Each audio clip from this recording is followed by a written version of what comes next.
प्राचीन काल में शिलाद नाम के एक महान तपस्वी ऋषि थे। वे भगवान शिव के परम भक्त थे और उन्होंने कठोर तपस्या करके उन्हें प्रसन्न किया था। ऋषि शिलाद की कोई संतान नहीं थी और वे चाहते थे कि भगवान शिव स्वयं उनके पुत्र के रूप में जन्म ले। उनकी तपस्या से प्रसन्न होकर भगवान शिव प्रकट हुए और उन्होंने ऋषि शिलाद से उनकी इच्छा पूछी। ऋषि शिलाद ने अपनी अभिलाषा व्यक्त की कि वे चाहते हैं कि भगवान शिव उनके पुत्र बने। भगवान शिव ने कहा, हे ऋषि, ये तो असंभव है कि मैं स्वयं किसी के गर्भ से जन्म लूं, लेकिन तुम्हारी भक्ति से प्रसन्न होकर मैं तुम्हें एक ऐसा वरदान देता हूँ जिससे तुम्हें एक अद्भुत पुत्र प्राप्त होगा। वरदान के प्रभाव से ऋषि शिलाद को एक तेजस्वी पुत्र प्राप्त हुआ, जिसका नाम उन्होंने नंदी रखा। नंदी बचपन से ही असाधारण गुणों से भरा हुआ था। वह शक्तिशाली, बुद्धिमान और भगवान शिव का परम भक्त था।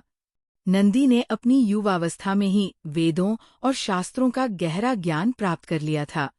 जब नंदी युवा हुआ तो उसने भगवान शिव की और भी अधिक भक्ति और सेवा करने का निश्चय किया। वह कैलाश पर्वत पर गया और वहां भगवान शिव की कठोर तपस्या करने लगा। नंदी की भक्ति और समर्पण देखकर भगवान शिव अत्यंत प्रसन्न हुए। भगवान शिव नंदी के सामने प्रकट हुए और उससे उसकी इच्छा पूछी। नंदी ने भगवान शिव के चरणों में प्रणाम किया और कहा, हे देवाधिदेव, मेरी एकमात्र इच्छा यह है कि मैं सदैव आपके साथ रहूं, आपकी सेवा करूं और आपके वाहन के रूप में आपकी आज्ञा का पालन करूं। भगवान शिव नंदी की भक्ति और निष्ठा से बहुत प्रसन्न हुए। उन्होंने नंदी को अपना परम भक्त और अपना वाहन बनने का वरदान दिया। उस दिन से नंदी भगवान शिव के सबसे प्रिय गणों में से एक बन गया और हमेशा उनके साथ रहने लगा। नंदी सिर्फ भगवान शिव का वाहन ही नहीं है, बल्कि वो भगवान शिव के परम भक्त और उनके द्वारपाल भी है।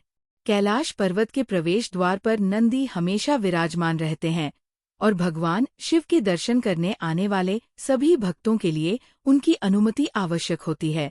नंदी शक्ति, निष्ठा और अटूट भक्ति का प्रतीक है। उनकी कहानी हमें सिखाती है कि सच्ची भक्ति और समर्पण से भगवान को प्राप्त किया जा सकता है और उनकी कृपा सदैव अपने भक्तों पर बनी रहती है।